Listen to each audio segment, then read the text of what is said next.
Good afternoon. I just wanted to start with saying that it's a great pleasure and honor for us, for the Dilemma Academy, to be able to celebrate the Day of Europe here in Uzhhorod for the second time. So it is becoming a tradition for us to come to Ukraine on that day.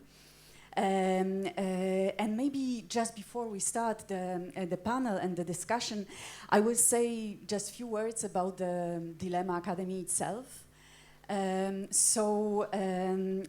stands for Dialogue Mobile Academy, and it's a very unique traveling, mobile, moving academy, mostly between Central Europe and Caucasus, embracing also the Balkans, created by the group of writers, cultural animators, artists, researchers and activists from this region, who were feeling the need because of the geopolitical situation, because of the current challenges, to create this kind of a new platform for meeting, co-creation, critical reflection, and original artistic and cultural content.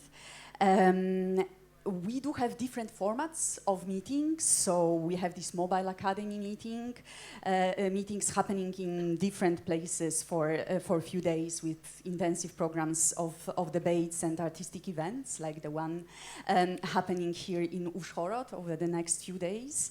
We do have summer schools, we do have residency program, and we are just starting with an online platform and an online cultural magazine, so I hope you can join us and follow with all these different activities. With the Mobile Academy, each time we meet, we have a different dilemma, different topic to discuss. Last year in Ukraine, it was a question of the new Central Europe. This year, we are focusing on the question how to make a difference in the dark times, referencing Hannah Arendt.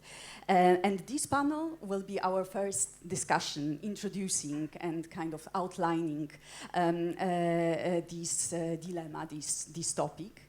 And it was kind of natural and kind of necessity to start discussing the dark times and the possible ways out of it, especially here in Ukraine, with addressing the dilemma of the loneliness of Ukraine, and different aspects of that loneliness and the ways that it meets us or challenges us in different dilemma countries. So I would like to start with introducing just briefly the panelists and then moving on to the first question. So we have with us Maksym Butkevych, philosopher, anthropologist, human rights activist, a soldier. We have with us Monika Herceg, a poet, activist, the winner of the European Poet of Freedom Prize from Croatia. Armen Ohanyan, the president of Armenian Pen Club, a writer, a translator, editor, and Viktoras Bachmetievas, a philosopher, academic teacher, currently working at the Vytautas Magnus University in Vilnius, Lithuania. And I would like to open the discussion with this first question addressed to you, Maksym, about your feeling and understanding of the Ukrainian or your personal loneliness.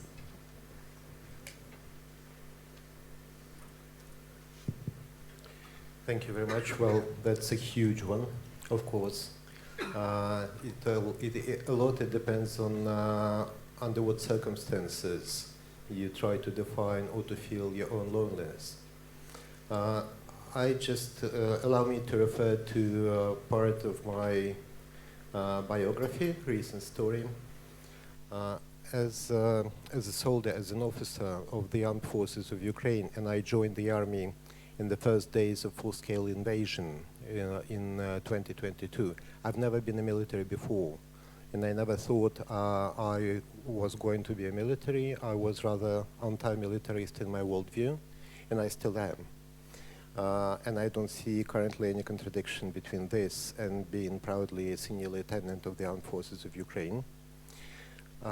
Within 3 months and a half of taking part in the liberation of Kyiv region and other operations, me and 8 of my subordinates, and I was a platoon commander, we were captured by Russian forces in Luhansk region of Ukraine. And what ensued were 2 years and 4 months of Russian captivity. I was prisoner of war, held all the time on occupied territory of Ukraine in Luhansk region. But for some reason that was not enough for them, maybe because they realized, they found out that I'm a journalist and a human rights defender. And within a couple of months after the captivity, they fabricated a criminal case against me. And next year I was sentenced as a war criminal to 13 years of strict regime penal colony. And the only evidence against me was my confession, which was extracted under duress. And I really like this wording because it avoids the word torture. You know, when you want to be polite and tactful, you say under duress. It's a really useful thing. I was exchanged in October last year, so I'm really happy to be free, of course. But also it breaks my heart because all the people I spent this time with in captivity, they all but 2 of them are still there. And out of my subordinates, 4 my guys are still there. As a former POW, when you go out and you are released and you go back to your native city, and my native city is Kyiv, and I never loved it as much as I do now. You meet these hundreds and then thousands of people, wonderful people who are so happy to see you being free and almost unharmed. And I could feel so much light and happiness and warmth. At the very same time, I understood, and they understood as well, most of them, that there is something fundamentally different between us, that I feel lonely due to my recent experience. I've been to places and I've experienced something they've never been to and they've never experienced. And I really don't want them to be in that situation, never. But I also understand that something in our worldview, something in how we see the world, how we feel others is different. And most of them actually, when they thought about it, without me hinting, they said, we know we don't know what you lived through. This is true about every single former prisoner of war or civilian detainee, and there are many more civilian detainees in Russian captivity than prisoners of war, just to remind you. It is something that differs war veteran from a civilian. I mean, we all are actually different in terms of what we live through, or at least many of us nowadays. And this is a strange feeling that you are lonely in some aspects, very important, maybe key aspects of your life. But you want to be lonely because you don't want others to share this with you, because you don't want them to be in your place. When we still were in captivity, our captors, our guards, they wanted us to feel lonely. They tried to shake us morally and psychologically, and physically as well, quite a lot.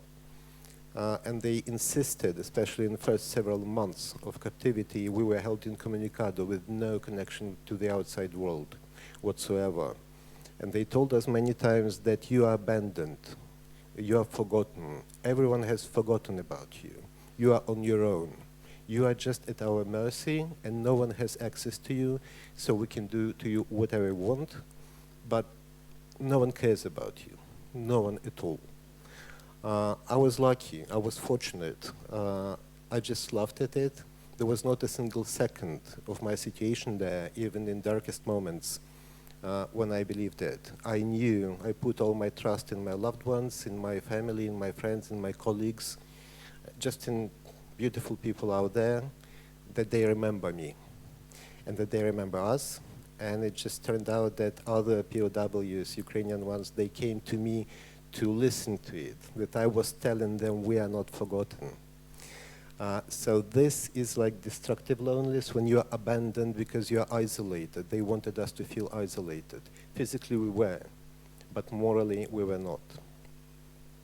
Loneliness I was mentioning before when I was already free is a different kind of it. It's not really isolation. It is a very mixed feeling because at the very same time, those people I've met, I knew that I'm free because of them. They have written letters, they staged campaign, they were given interviews, they were, I don't know, posting about me on social media, etc., etc. I knew in the last several months in captivity that there is a campaign of solidarity with me, but of course I could never imagine the scale of it. And when I was out, apparently I keep meeting people whom I'd never met before who took part in it. And I know that I am free to an extent possible, and there is a fundamental difference between captivity and being at large. I'm free because of the others. My freedom is due to the other people. It's not like freedom from people, it's freedom because of the other people. And I had some time in captivity to think about things. My first degree is in philosophy, it never dies down, it never goes away. I realized I never treasured my others with capital O so much as now. I started to grasp to what extent I am human in my, to me, best manifestations because of the others. They enabled me to be myself. They enabled me by giving me tools, starting from language, those who lived here before me, and cultural situation, and also giving me situations in which I make my own choices I'm responsible for, but I'm also creating situations for them. We're intertwined. We cannot really be separated, although we are individuals. So I never treasured my others as much as now, and it is a huge, important feeling. And this feeling of being free because of the others, it's solidarity, but of some almost ontological, level, some very fundamental one. I never felt it that much. And smoothly, going from my individual situation to Ukrainian one, I recently came back from advocacy trip around Europe, around European Union part of Europe. And I had this feeling, apparently, which was experienced by many Ukrainians abroad, those I talked to, when being in other country, other peaceful place, which has not experienced what Ukrainians experience nowadays and experience for more than 3 years now. I was happy observing people. I just looked at them, at these groups of youth, or people who hurry because of their everyday things. And I had this very mixed feeling. On one hand, I was so happy to see them because these people, they live human normality. They should not go through tragedy we go through here in Ukraine on everyday level. And this is good because it's human. War is a situation of fundamental dehumanization. People should not live through war. They are not for it. I was happy to see them. At the same time, of course, I had this feeling that I know something they don't know.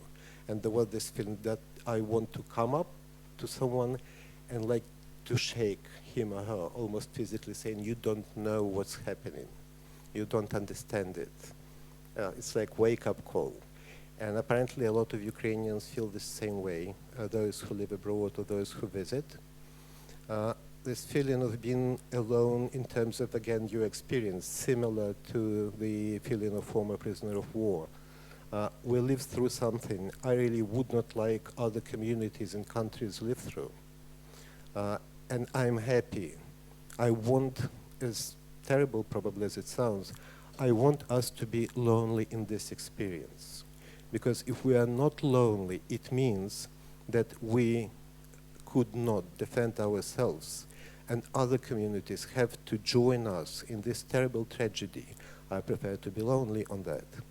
But to finalize on a positive note, of course we understand that Ukraine is alone in its tragedy, in its experience, in its everyday life and everyday struggle and sacrifice and pain and grief, which flooded Ukrainian lands and crawled into every apartment and every house and every bed.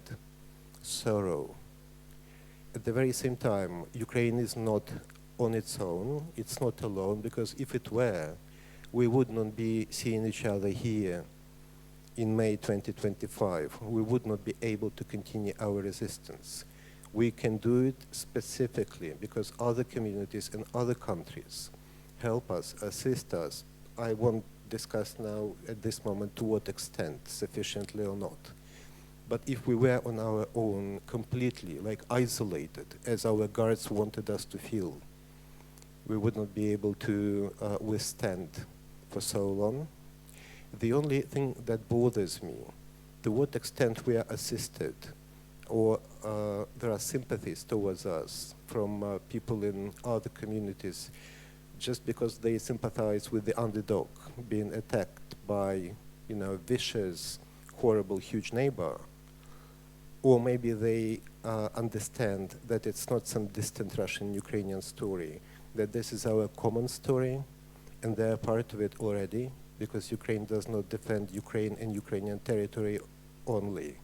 It defends values which are shared by all communities who want to live more freely, who strive to live more freely in solidarity and without fear, which is something totally opposite to the values of Russian world. So this is the most important question to me at the moment, probably. Thank you. Thank you.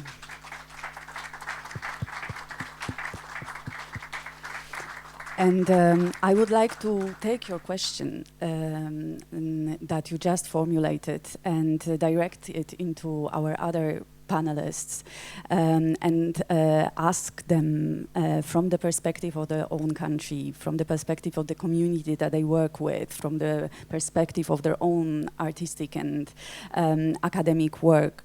What would your answer be?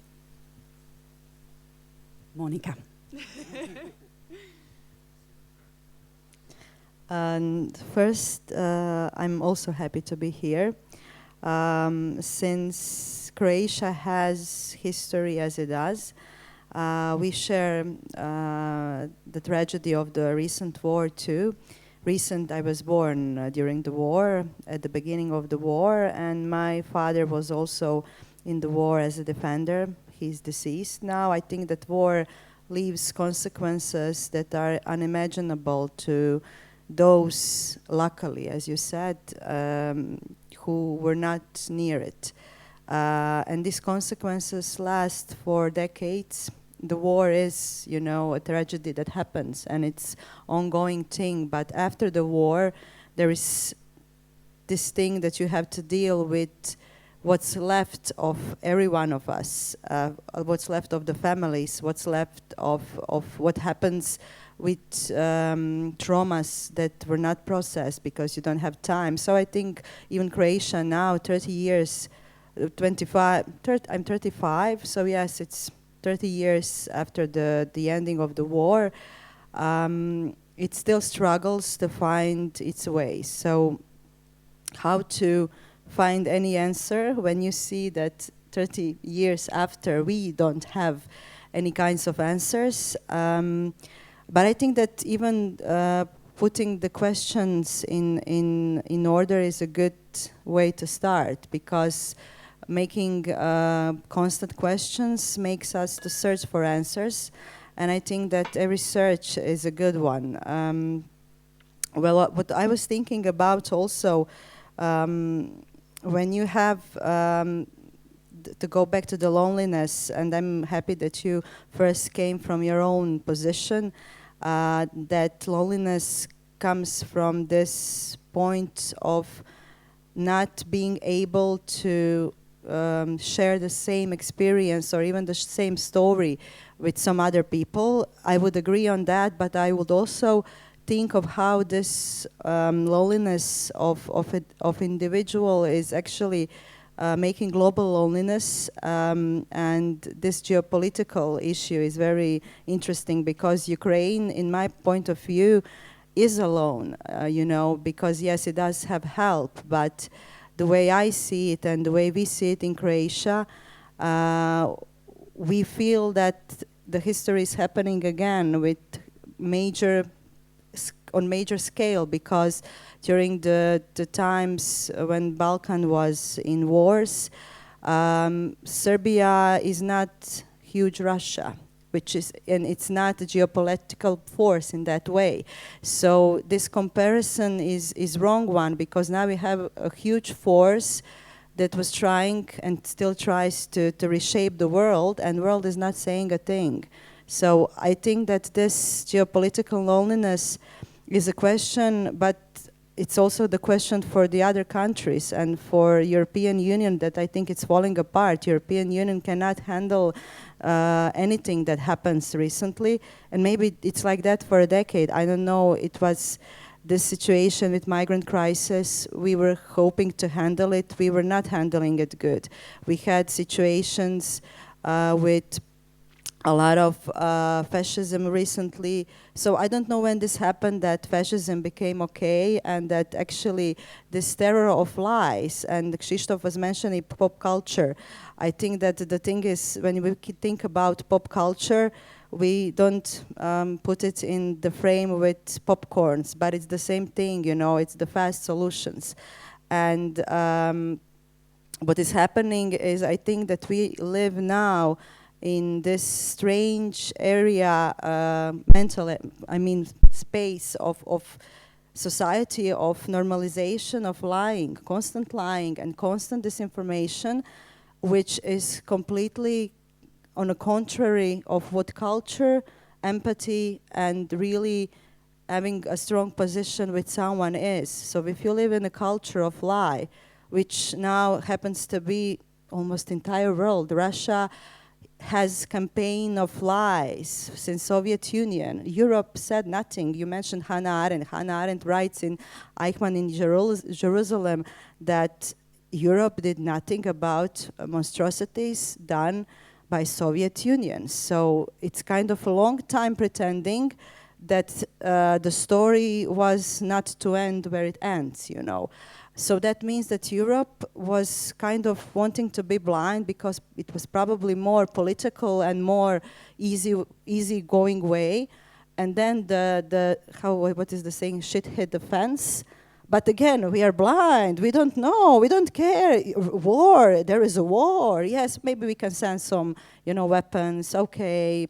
Now, and then you have America, as we also mentioned, now Trump leads, I think, the biggest campaign with Putin on lies.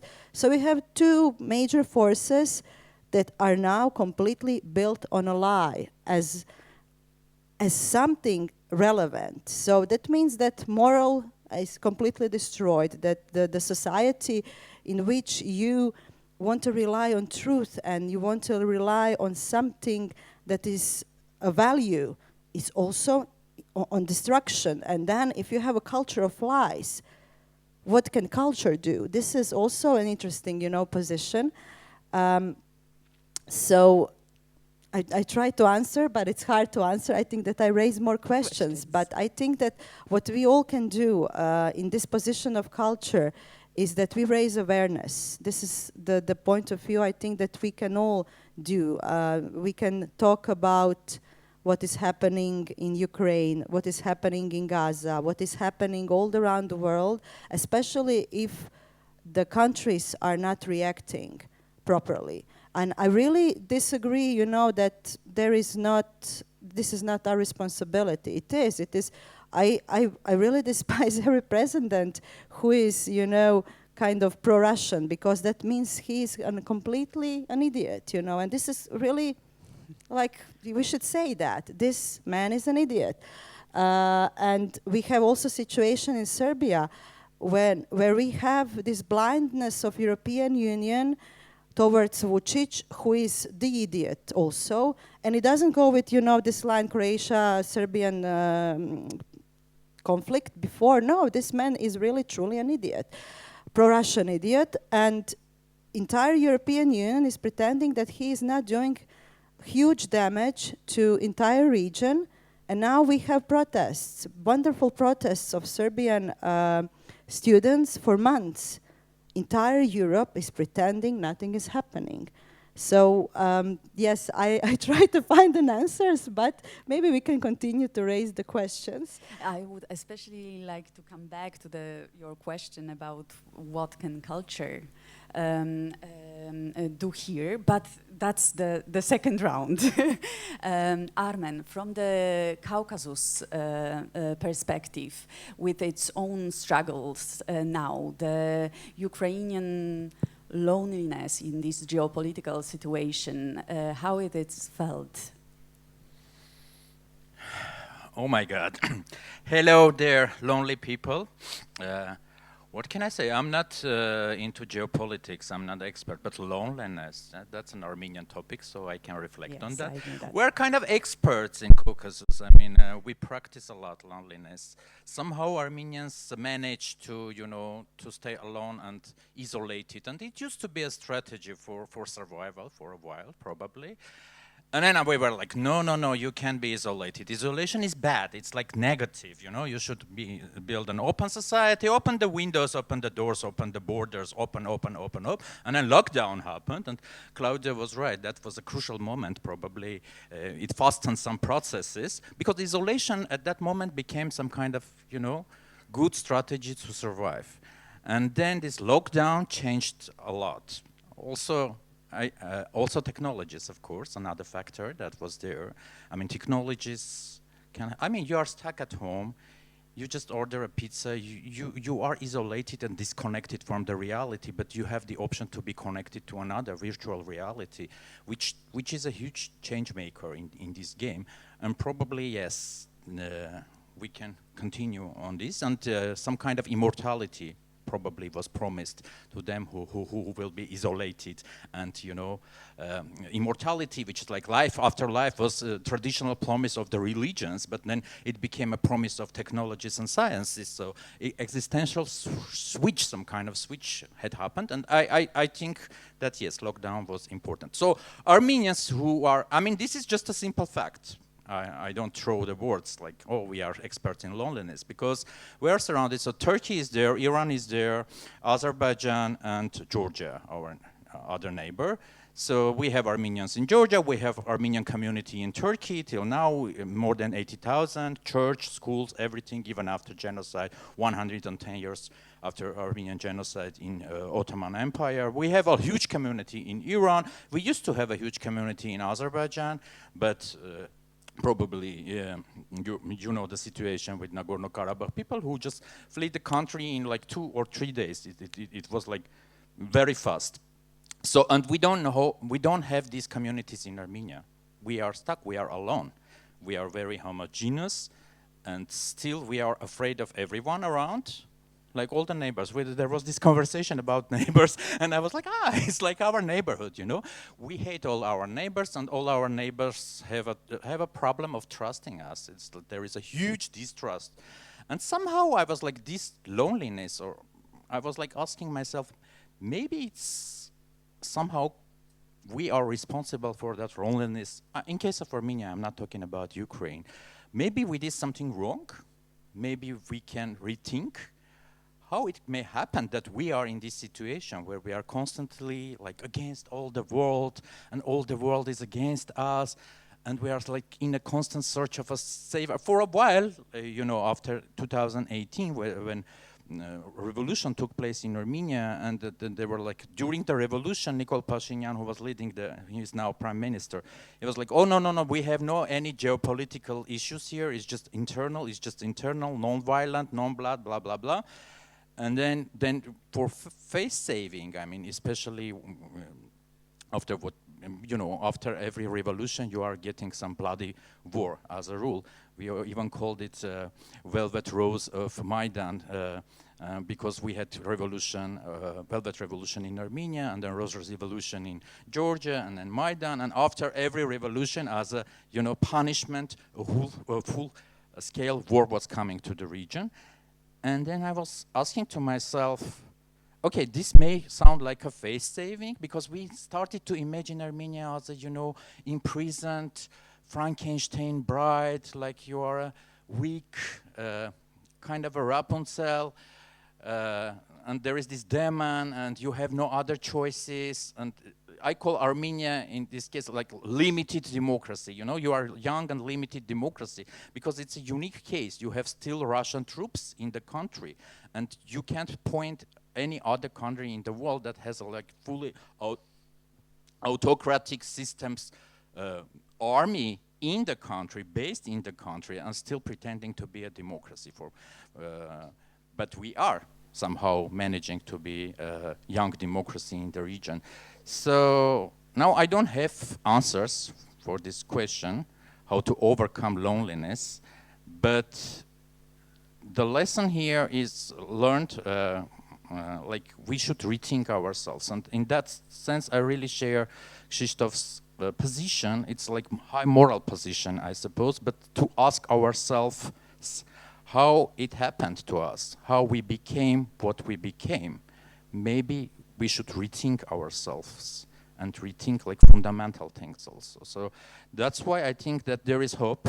There is hope for us, because we started this Mobile Dilemma Academy, and it helps a lot of people around, to rethink and reshape in a way ourselves and take the challenges of the times. And also, Maksym, I became speechless when you started when you started to share your experience, because I was constantly thinking, okay, what is there? What is there? I can't tell. I was imprisoned, not even imprisoned. I was in police station for one night in 2008.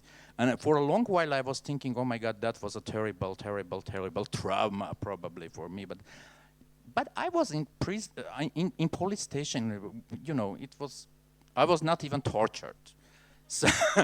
So and expecting to go out from there as a small, hero, having 15 minutes of my fame as a human rights defender, etc. Probably I was young back then. But I was in police station surrounded with my own bastards, with my own police, own bastards, whoever were. And I can't even imagine thousands of nights, almost 1,000, nights there. So I don't know. I feel shamed and encouraged at the same time. It's complex. So, but your experience is giving us hope also. I mean, your experience, your loneliness is helping us to not feel alone, in a way, in the room filled with, many fears and traumas, layers of traumas, whatever. And that's all. I mean, I can continue, Weronika. How much you want me to talk? With the next questions. I just wanted to come back to Maksym's question about the solidarity with Ukraine coming either from thinking, of supporting the underdogs, their sympathy for the country which was attacked, or maybe because there is this feeling of a common struggle, of a bigger struggle that we are a part of. Viktoras, in Lithuania, this second option is present? Yes, thank you. It's a great pleasure to be here again. And thank you, Maksym, for the testimony. It made me think about a movie, a Lithuanian film from 2004, which is called Utterly Alone. And it's a film about Lithuanian anti-Soviet resistance. Early 50s, as some of you might know, in Lithuania, after the Soviet occupation, there was still, for a few years, armed resistance against Soviet rule, which failed. And that film chronicles the story of Juozas Lukša, one of the most famous guerrilla fighters who was killed in an ambush in 1951. And the title of the film captures, I think, quite well. In Lithuanian, it's vienui vieni, so it's twice, it says the word alone. You're utterly alone. You're not just alone, but you're so alone to the core of your bones. And that's part of a national myth in Lithuania national story that, you know, after World War II, we were betrayed by the West, by Americans, because no one came. Our fighters, they were waiting for Americans to continue marching to the east, not to stop with Berlin and liberate us. So now it's not only the Day of Europe, it's also these 2 days are celebrated as the end of World War II in Europe. And in Lithuania, it's not the end of World War II, because we were not liberated. In Lithuania, the World War II ended in 1993 when Russian army left Lithuania. But also, importantly, I think it says something about wishful thinking, because, you know, I heard that story from childhood. So I heard it at school, from my family, our brave fighters, and they were left alone, and they were betrayed. And at some point I asked, but was there a promise that Americans will come? Did Americans ever say, Lithuanians, you keep fighting, we'll come? Because, you know, if there was a promise, then there can be a betrayal. And of course, there was never any promise. It was just a nice idea. You know, it would be nice that Americans would help us. We had this interest. Of course, I wish they would have come. I don't care, even Polish we would have accepted to help us. We needed anyone. That's how desperate we were. We were feeling completely alone. But it's also, to me, a story about how you start telling yourself stories about the world which do not really correspond to the reality of the world, because Americans never had any idea of going further. They've had enough. It's just that we wanted them to come.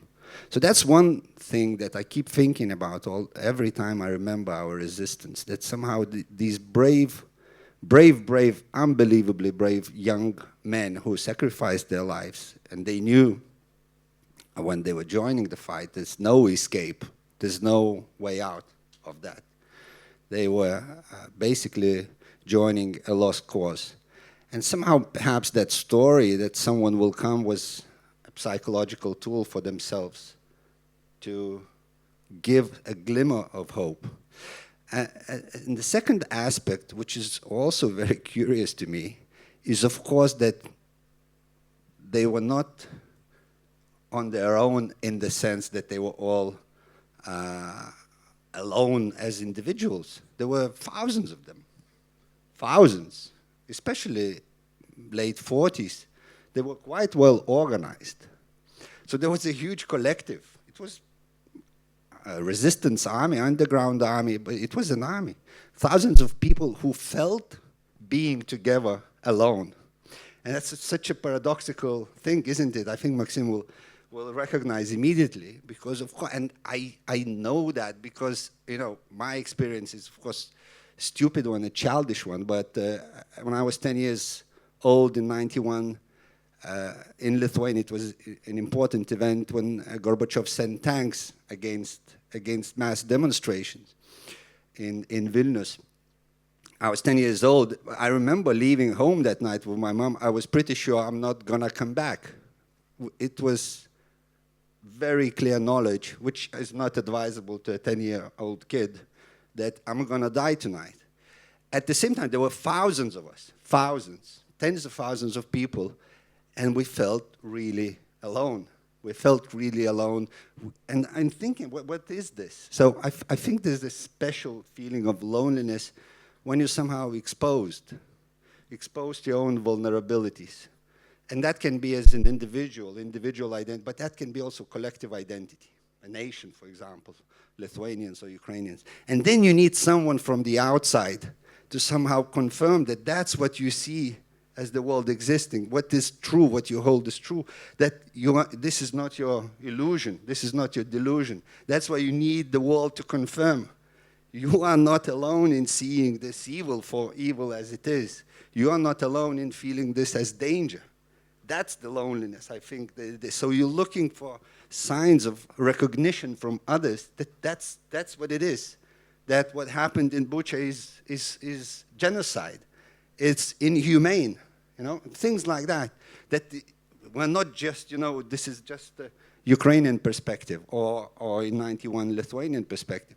So I think that feeling of loneliness is special loneliness. It's not a loneliness of a single individual. It's a loneliness of a collective identity. And I think that's important to keep to keep in mind, because in that sense, of course, this is not for me to say.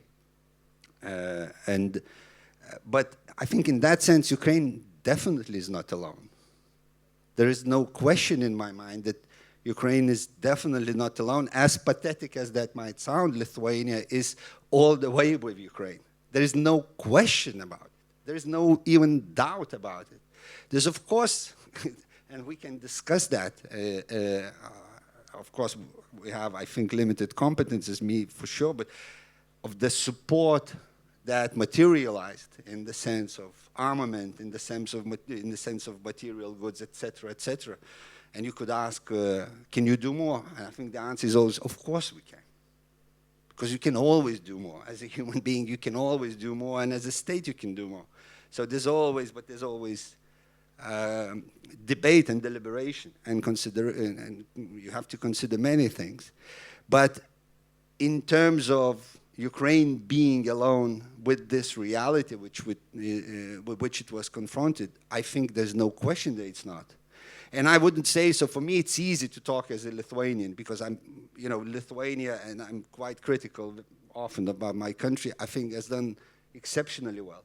But I would like to defend the West in general, because one of the things that we have to understand, we have to remember, especially when we are in these positions of vulnerability, we are not the only ones that are traumatized. Other communities, they have their own stories. They have their own fears. They have their own. So to demand from Germany to start sending guns to the East is outrageous, considering the history of Germany.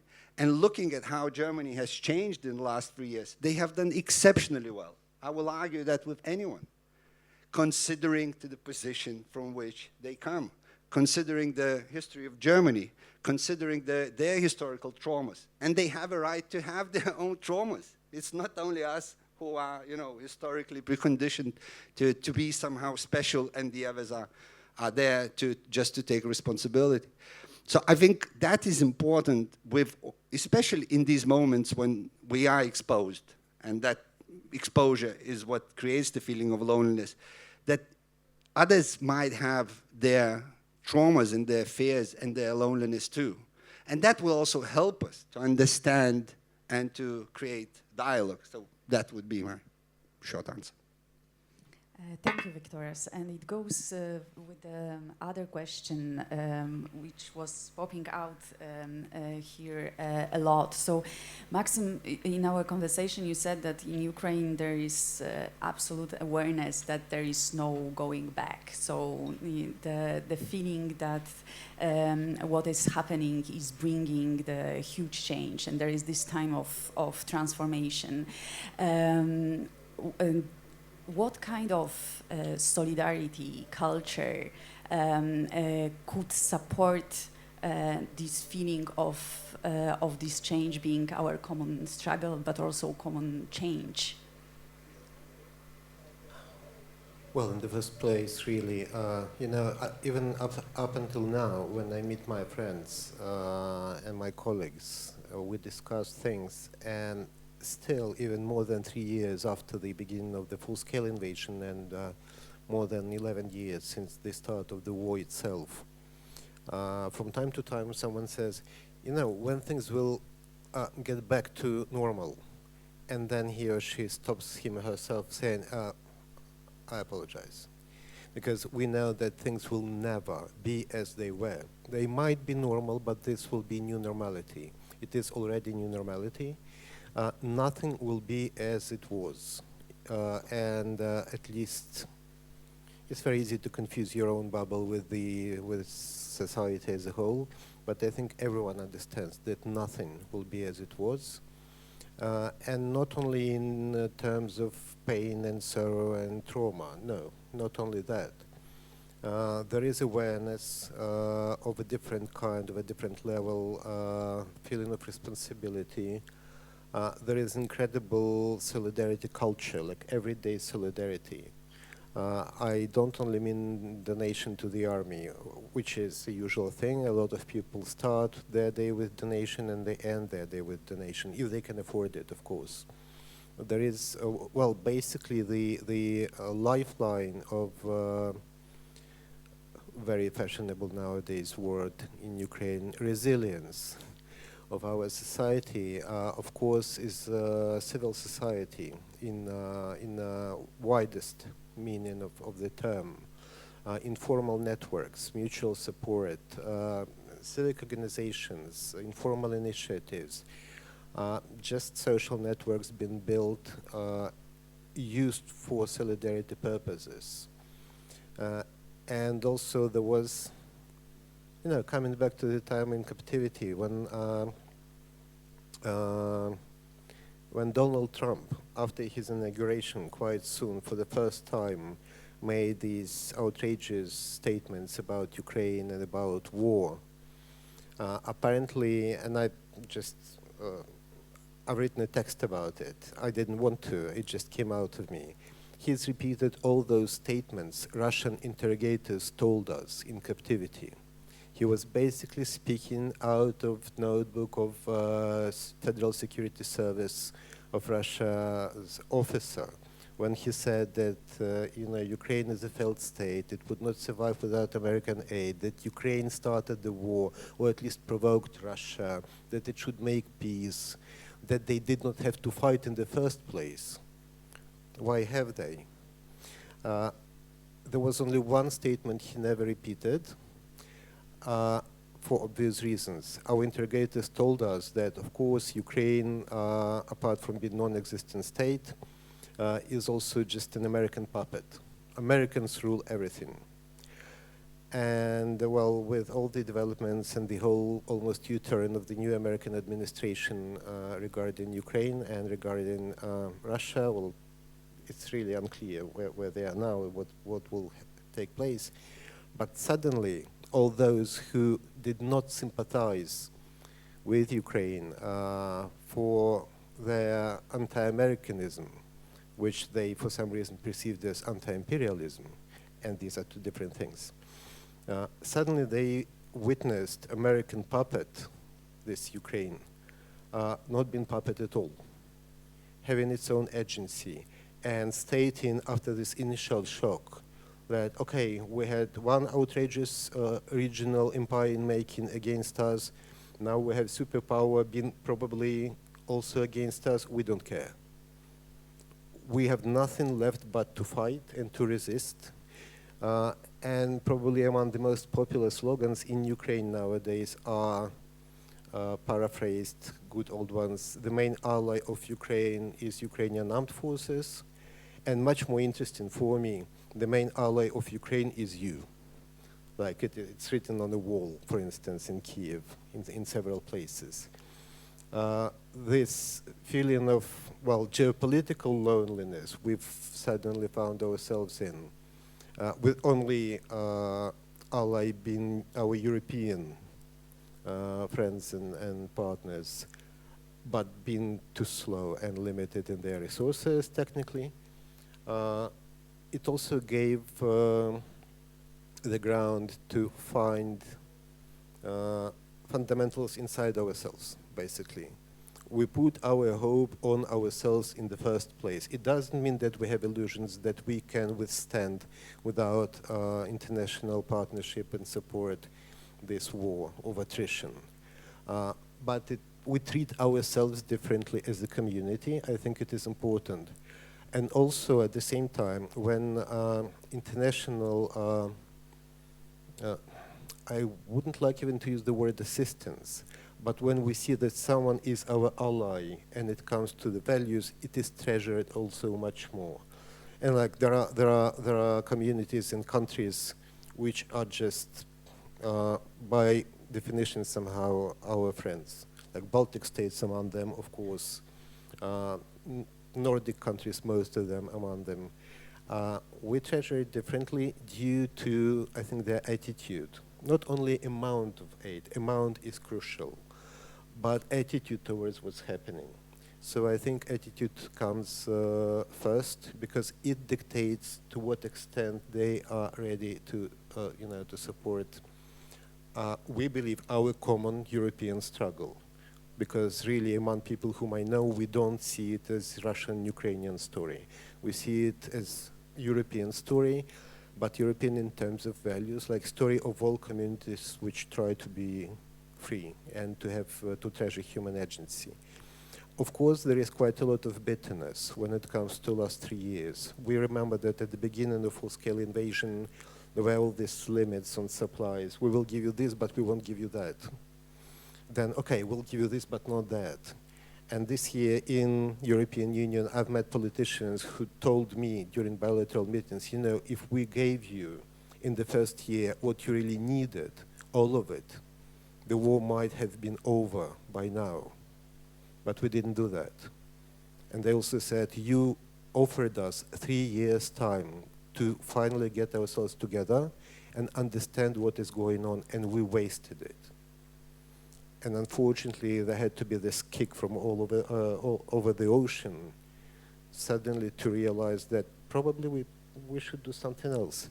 So I think attitude towards what's going on in Ukraine, understanding it as a common thing, of course support, but also regaining European subjectivity internationally is very important. Nowadays in Ukraine, there were people who stated before that Ukraine is by definition European country. Now the narrative changes, and it goes quite often as Ukraine is the most European country in Europe, because it has its own subjectivity. It considers itself to be European when it comes to values, and it is prepared to fight tooth and nail for what is important, and it does it. And this differs Ukraine from many European countries who seemingly not ready to fight for them being European. And this is interesting. So I really hope that this tragic story can actually help not only us, but help Europe and other societies which want to be free in getting themselves together and treasuring what is now taken for granted by so many people in many countries. Thank you, Maksym. And my last question to you guys, Monika, Armen, Viktoras, this getting ourselves together as a European subjectivity, which we are in need to regain. We as people of culture, we as people of academia, what would you think is needed from us now? Now I listen also and think all the time. I'm very, most of the time angry. Anger is a good thing. And it's a good thing, I think, for culture too.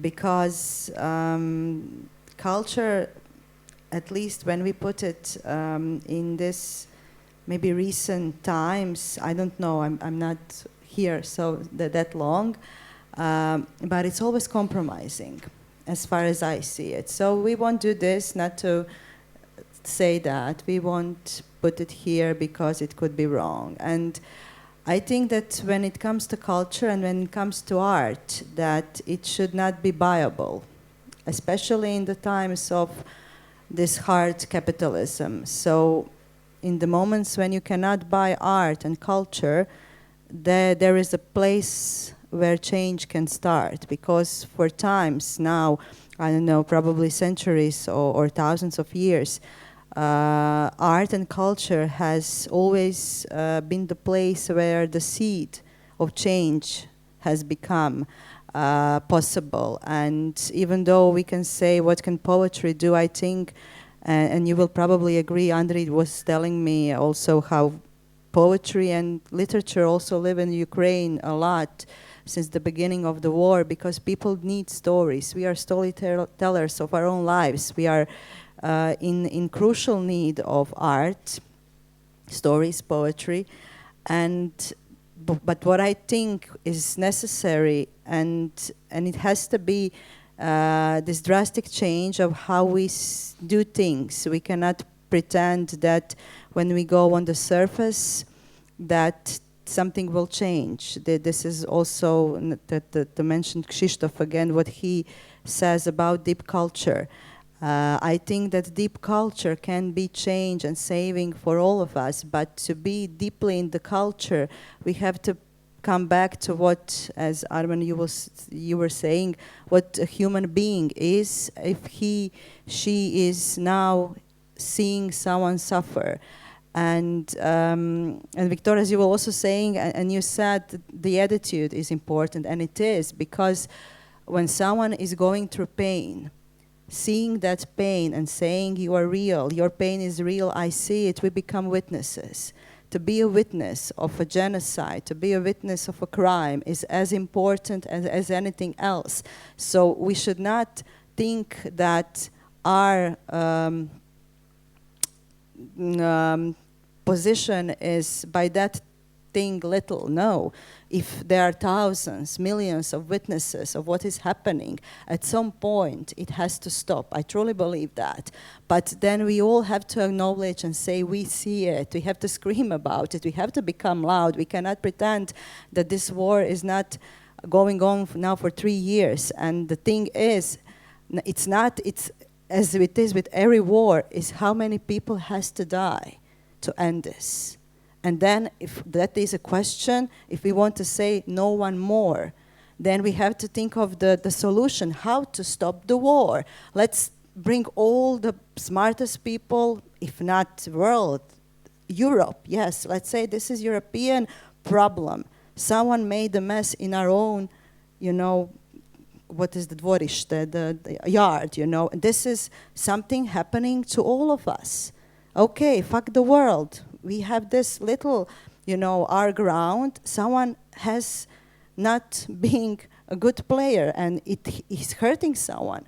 What to do to stop this? And I'm certain that tens of hundreds of smartest people in rooms can make solutions to make this to stop. But we have to think more deeply about the things and not to pretend they're not happening. And this is what we really are good at. And also as it is, we talk about how do people react to neighbors, why are we afraid, who is afraid, how much. Nationalism is the most, I think, fabricated thing in this way of being a weapon towards someone else, because when we go to Central Europe, if we want to put it here, we are all having roots from somewhere else, If I go back to my family, someone came from somewhere. We share so many roots together, This is the most crazy thing. So in the end, the story we want to tell that this is someone else is also not true.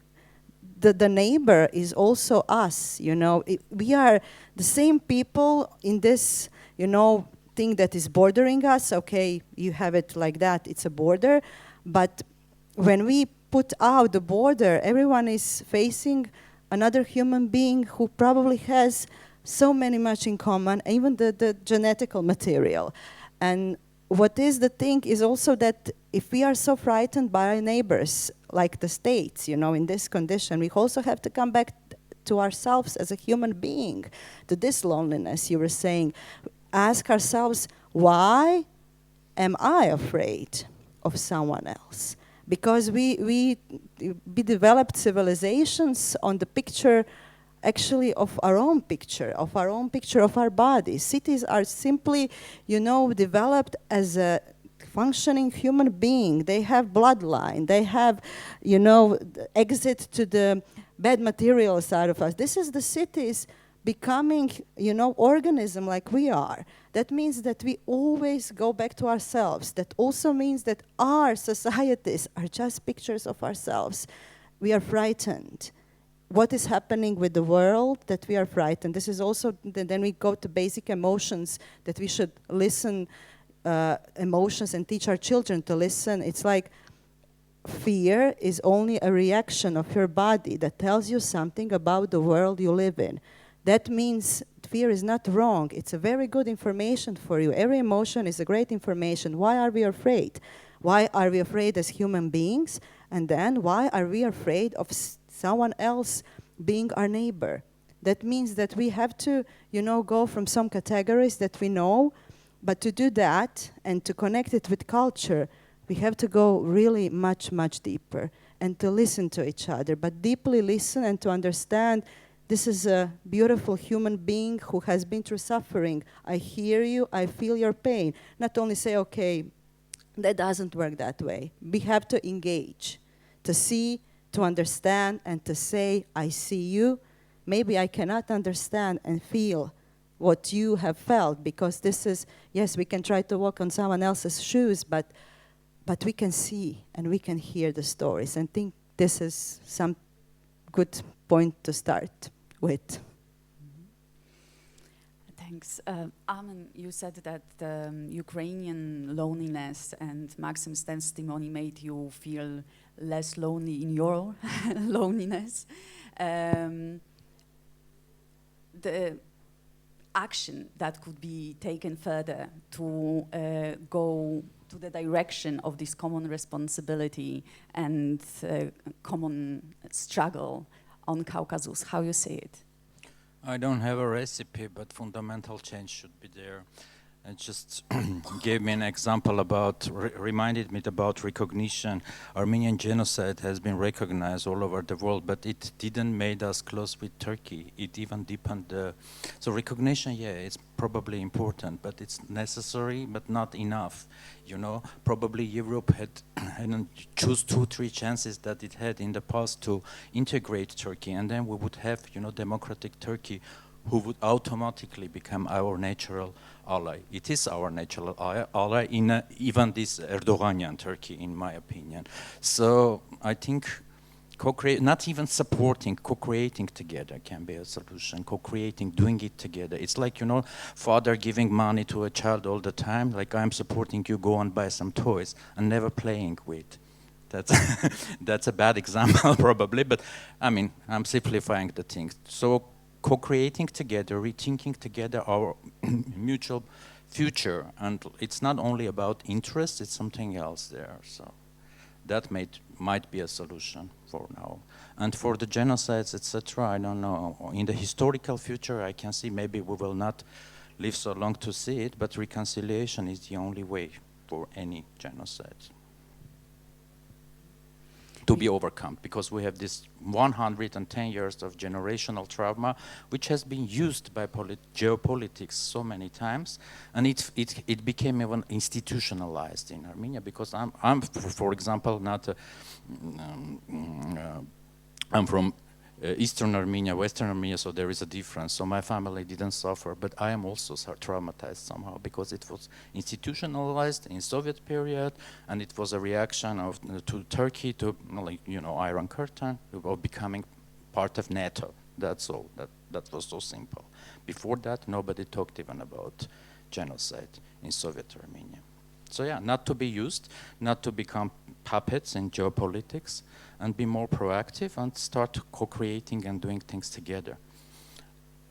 And not coming with the, plan and saying like, let's realize together, but planning together can be a solution. Aren't we out of time? It's like 0, 0, 0, 0 there. Approaching there. Everybody's tired.